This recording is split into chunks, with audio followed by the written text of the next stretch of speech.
United নেশনে হিন্দিতে ভাষণ দিয়েছেন প্রথম নেতা, যাকে ভারতীয় রাজনীতির অজাতশত্রুও বলা হয়। वसुधैव कुटुम्बकम की परिकल्पना बहुत पुरानी है। भारत में सदा से একজন এমন লিডার যিনি যদিও আজ আমাদের মাঝে নেই, কিন্তু তার কাজ এবং তার কথা আজও আমাদের জন্য ইন্সপায়ারিং।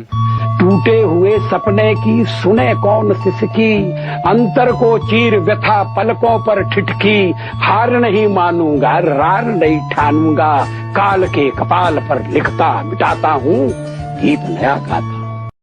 ইনি প্রথমবার ইন্ডিয়ার প্রাইম মিনিস্টার হয়েছিলেন মাত্র ১৩ দিনের জন্য 1996-এ, দ্বিতীয়বার ১৩ মাসের জন্য 1998-এ, আর তৃতীয়বার 1999-এ ফুল ফ্লেজেড টার্ম ছিল ওনার ৫ বছরের। তো এইভাবে অটলজি ৯বার লোকসভা সদস্য ও ২বার রাজ্যসভা সদস্য নির্বাচিত হয়েছিলেন। এনার সময় ধরেই কার্গিলের যুদ্ধ হয়েছিল, যেখানে অটলজির লিডারশিপে ইন্ডিয়ান সোলজার্স পাকিস্তানকে যোগ্য জবাব দিয়েছিল।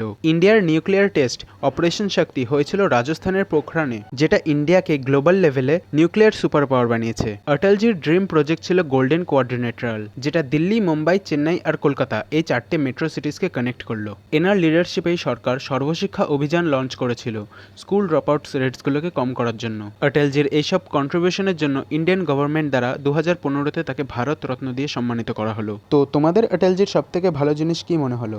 কমেন্ট সেকশন অবশ্যই বলবেন।